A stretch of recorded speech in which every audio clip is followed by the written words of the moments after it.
Waheguru Waheguru Waheguru Waheguru. YouTube channel है basics of सिक्खी नाम से। आज हमने एक कैंपेन स्टार्ट किया कि यहाँ पे आगे हम लोगों से इंडिया गेट के बारे में बात करें बेसिकली। तो आपको इंडिया गेट के इतिहास के बारे में कुछ पता है? कुछ भी नहीं। आप दिल्ली में रहते हो, कहाँ में रहते हो?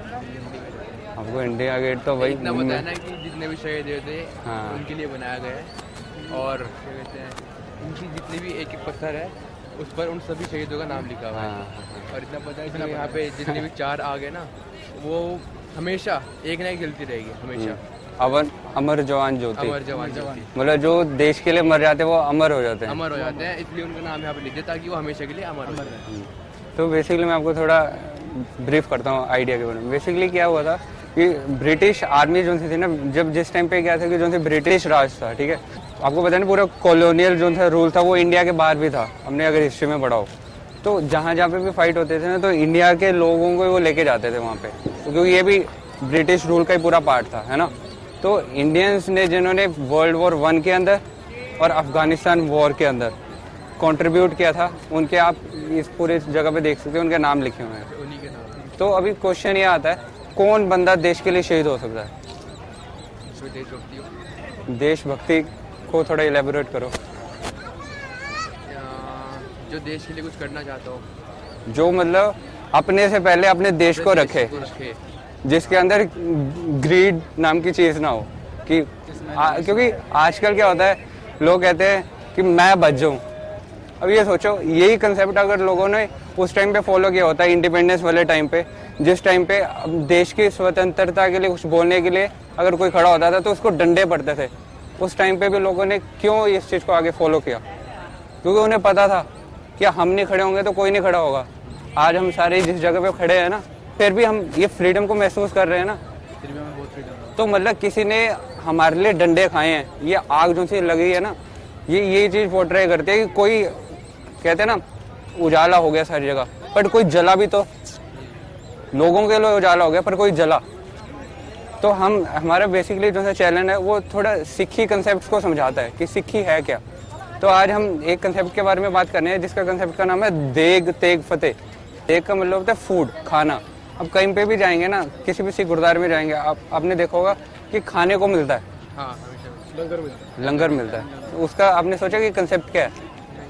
उसका कंसेप्ट ये है कि उन लोगों को और पैसे पूसे देने के बजाय बेसिक नीड है खाना। किसी को खाने के बिना बंदा जी नहीं सकता। तो जहाँ पे भी सिख गुरुद्वारा होता है ना, वहाँ पे फ्री लंगर चलता है। कोई हमें ये सिखाने के लिए कि दोबारा वही बात आ जाती है ग्रीड नाम की। आजकल लोग भूखे बताऊँ क्यों मरते हैं? इसलिए नहीं मरते कि हमारा देश खाना जो है वो कम बनाता है। बात यह है कि जो से अमीर लोग हैं वो उन्हें बांटना नहीं आता।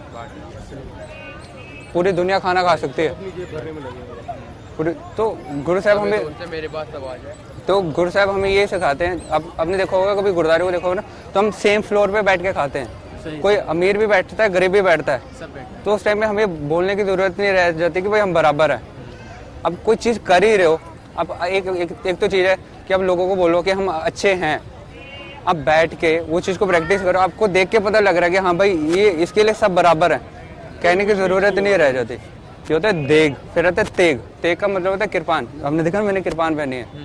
किरपान से सिग्निफाई ये होता है कि किसी की भी अगर फ्रीडम पे कोई वो हो रहा है ना, अटैक, तो उसे हाँ, तो ये नहीं कि मैं बोलूँ कि भाई मैं कुछ नहीं कर सकता था। हमारे अंदर इतना हो देग तेग, फिर आते फतेह, तो ही जीत है।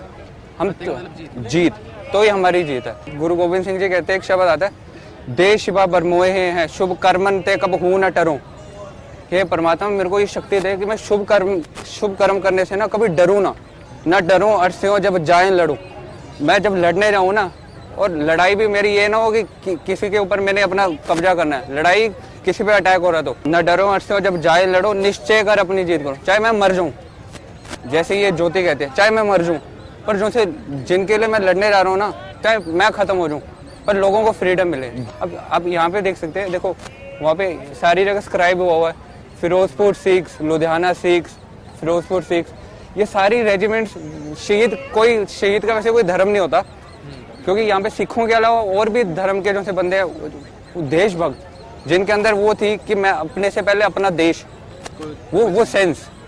अब एक और चीज़ मैं आपको बताता हूँ कि यहाँ पे जितने भी रेजिमेंट्स है ना, उन रेजिमेंट जिनके यहाँ पे नाम लिखे हैं उसमें से सिर्फ 6 रेजिमेंट्स ऐसी थी जिन्हें रॉयल का खिताब मिला था। रॉयल का, रॉयल जॉर्ज 5 था उस टाइम पे रूलर, उसने रॉयल का खिताब दिया था। रॉयल का खिताब उन सोल्जर्स को मिलता था कौन से सोल्जर्स ने वर्ल्ड वॉर 1 के अंदर बहुत ज़्यादा ब्रेव काम किया था। तो आप ये लगाओ इतनी ज़्यादा रेजिमेंट्स है। आपको पता है सिख पॉपुलेशन इंडिया में कितनी है? अब 2% है, 2%, हाँ 2%, ठीक है। तो अब एक और फैक्ट है कि जो सी इंडिपेंडेंस की वॉर, इंडिपेंडेंस में 80% जो सी कॉन्ट्रीब्यूशन थी वो सिख्स की थी। क्यों? ये नहीं कि हाँ हम बहुत सही है, हम ये करना है, ये कंसेप्ट है जो से मैंने आपको बताया ना, देख देख फतेह का। अब लगाओ 6 रेजिमेंट्स, टॉप की 6 रेजिमेंट्स आती हैं, उनमें से भी एक सिख रेजिमेंट है। क्या है? असूल है कि दूसरों की मदद करनी है, दूसरों के लिए खड़े होना। 2 चीज़ें, एक तो दूसरों के लिए सर्व करना, दूसरों को खाना, मतलब अपने अंदर से थोड़ा लालच कम करने की कोशिश करनी, और दूसरों के लिए स्टैंड लेना।